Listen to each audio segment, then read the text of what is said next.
In 2008, the percentage of Christians dropped to 76%. Should one nation under God be kept in the Pledge of Allegiance and in God we trust on the license plates and on coins? That everyone is different. And just because 99 people out of 100 in Ellettsville, where I live, are Christians, that doesn't mean that Ellettsville should stick out a manger and say, we have the right idea, and you other folks can live here, but the town is Christian. I read a book the other day that said 85% of Americans are Christians. 85%.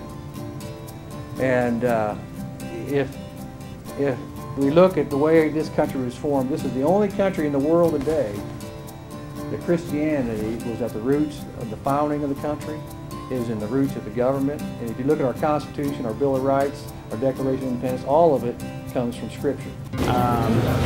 Just because it's kind of, you know, what our country is built off of.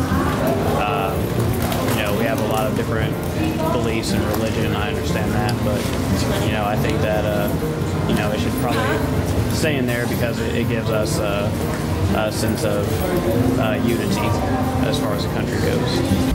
Do you think the pledge has the same meaning today as when it was enacted, when the words "under God" were inserted into the pledge?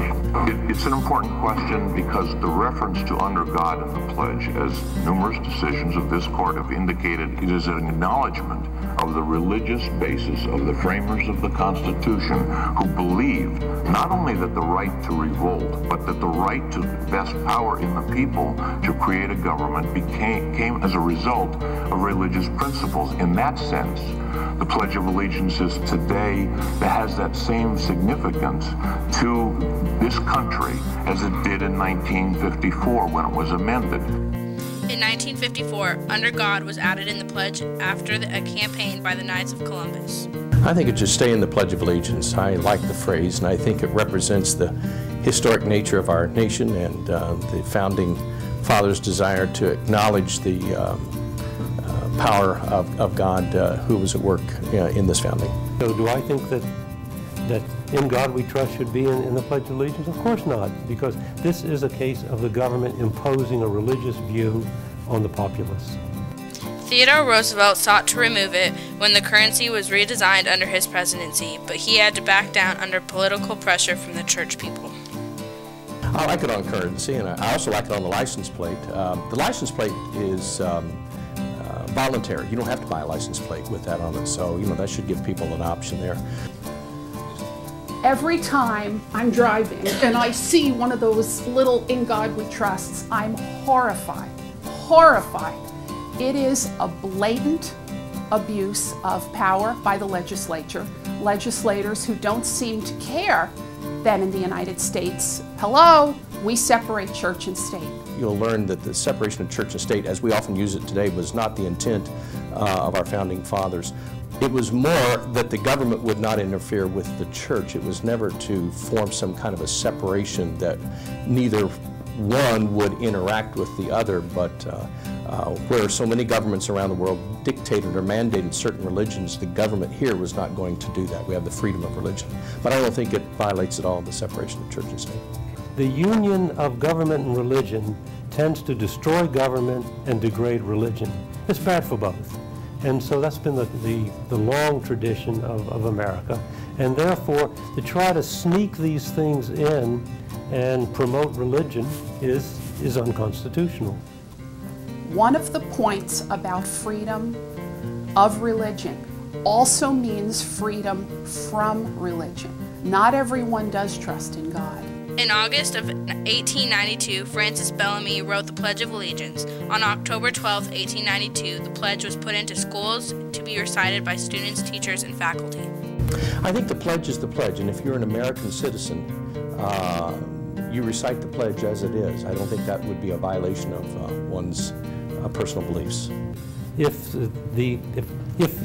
"Under God" is in the pledge, and a child in school doesn't believe in God, of course the child shouldn't be forced to do that. But of course what the courts have shown is that there's coercion involved. It's unfair to ask somebody at your level to say, you're patriotic Everybody else in the room is standing up, indicating your patriotism. You believe in it yourself.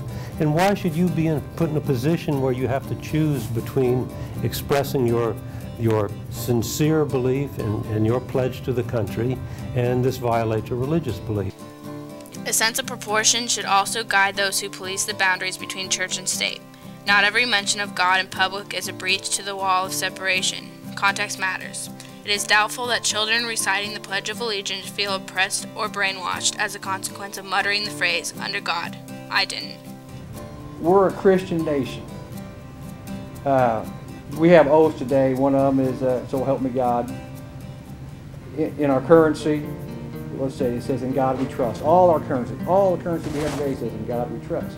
Abraham Lincoln put that in there right before Lincoln was assassinated. He had that put in all coins, and that was hundreds of years ago. "In God we trust." With regard to our money, I like it being on the money for a couple different reasons. First of all, it represents a contrast to sometimes we get too caught up in trusting our money to supply all of our needs and answer our questions. And it's a reminder that it's not money that we turn to for our trust. The other thing is that with regard to "In God we trust," that goes all the way back to the War of 1812. At least it may have been farther back than that, but in the 4th verse of our national anthem, and most people don't remember that it has 4 verses, when Francis Scott Key had come away from the battle in Baltimore Harbor and spent the night on a British ship while he was trying to secure the release of a prisoner there, he wrote the Star-Spangled Banner, which was actually at that point in time called the Defense of Fort McHenry. But in the 4th verse, it says, "Then conquer we must when our cause it is just, and this be our motto, in God is our trust." And the Star-Spangled Banner in triumph doth wave over the land of the free and the home of the brave. So it's been known as our motto for at least 200 years now.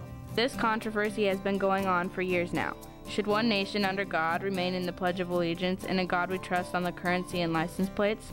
Of 139 bachelor television students that took the survey, 124, 89% say that one nation under God should remain in the Pledge of Allegiance and "In God we trust" should remain on currency and license plates.